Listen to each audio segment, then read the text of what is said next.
Alright, what's up everybody? Welcome back to Stackz Gaming. We're here from our first One Piece tournament at Primetime Collectibles. Check them out, scan that code. If you weren't here to play, the hell were you doing? No, we're here with one of our players here. What was your name again? Or what did you... I go by Dreamsicle, but my name's Anthony. Awesome. What are we playing today? I mean, in case they don't know. If you can't tell, I'm playing Rebecca. This deck's just really fun. This format, it might be a little shaky because of yellow, but I personally like it into things like red and green, so I decided to play that. Very nice. So tell us about it. Yep, so first off, we're running 4 of the 1-cost Rebecca. This is your searcher for the deck. It searches any Dressrosa and then it trashes the rest. You need to fill that trash as fast as possible. This is how you do that. Next 4 up, we're playing Yachts. This is the 2K counter. Really, you're just using this for the 2K, but the on-play does come up every once in a while. They leave things standing, you drop one of these, you make your things swing into actives. It's really good. Nice. Next 4 up is Leo. This on-play pops a 1-cost or less, and then mills 2. You're going to combo this with the 4 of Orlumbus.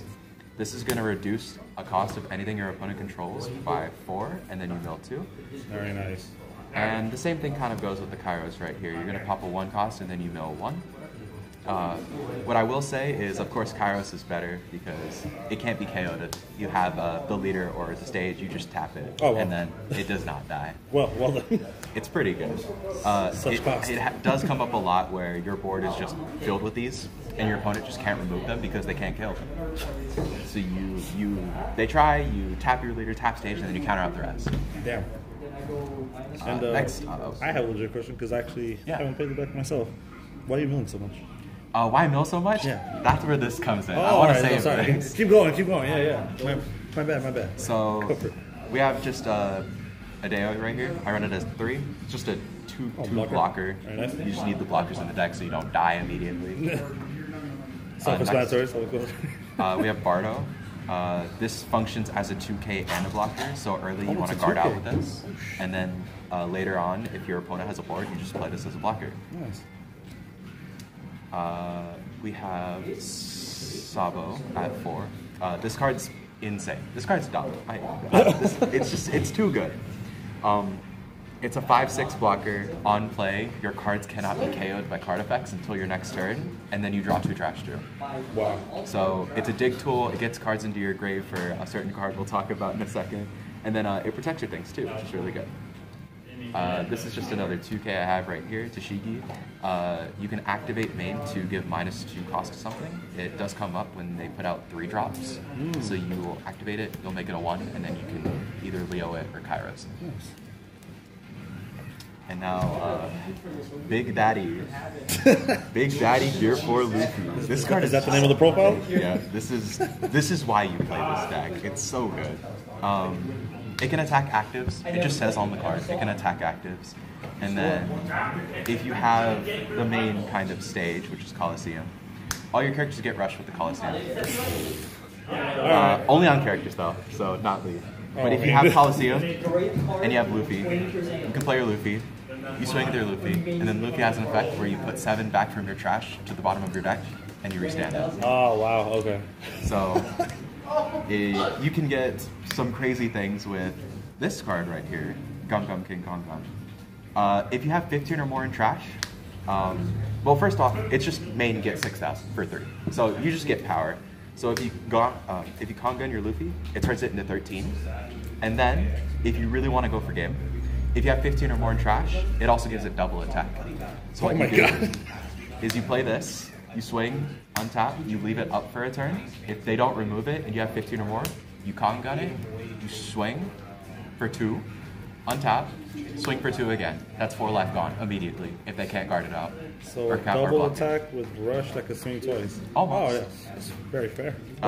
The one downside, and honestly why I think this card is this deck is shaky into yellow, is, or even blue, like I know second place had blue, is if they remove this, your deck kind of slows down definitely.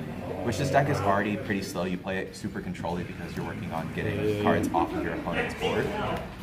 But yeah, this card's just crazy. You always play it 4. And then I run this at 3. I've seen lists with 4, but I think 3 is perfect since your deck searches it out. Oh, okay. I don't think I explained that. Yeah, the leader effect is it just says add an extra card. Oh. It's one Don. You look at your top 2 cards, you add a Dressrosa card, and you put it in your hand. So, but you have to have 6 or less. The leader that can't attack, though, right? Yeah, so leader can't attack. But having an extra card is always really good. Yep.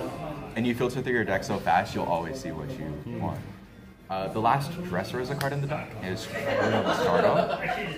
This card can KO a 4 cost or less, or if you have 15 or more in trash, 6 cost or less, which also pairs really well with your Olympus. Because if you have 15 or more in trash and you minus 4 or 10 cost, you can kill that 10 cost with this card. Holy shit! A 10 cost? I personally think this card isn't as good as everyone says it is. I've seen lists that run 3 and 4 of this, but honestly, these 2 cards right here are infinitely better in my opinion. Ooh, all right. We have the 2 of Red Rock. This just for 6 Dawn, bottom decks anything. Oh yeah, okay. So you don't need to have the Orlumbus or Trinidad starting combo. If you just have this card, it's just free. Right. And then 3,000 Worlds is a bottom deck of 5 cost cards. Yep. So you can Orlumbus and bottom deck something, which I honestly think bottom decking is better than KO. Because some cards just have KO effects or even in the mirror. Or even getting stuff back from the trash to hand. If they play the Sabo, you can't KO it. Yeah. You go, okay, cool, I'm going to minus it, I'm going to bottom deck it instead. That works. Anything you would change or mess around with? Or you like the way it is? I would definitely like to somehow find a way to fit more Red Rocks in the deck. Yellow is definitely a force to be reckoned with this format. And this card is just super good into yellow. You bottom deck a Big Mom, and you ask them if they have the second. Yeah. Other than that, I would say I wish I had Kuzans, the 10-drop Kuzans. Oh, okay. That has an it's continuous, minus 5 cost to anything. Right. And then the on play is pop a 5 cost or less. So it's continuous? Yeah, continuous. Oh, yeah. So if I had them, I would definitely try and find space to put them in there as well. But this is what I'm running right now, and I honestly think this is just a super solid. We appreciate you coming by, man. Yeah, thank you. Hope you join the next one, all right? Yes, sir. All right, thank you.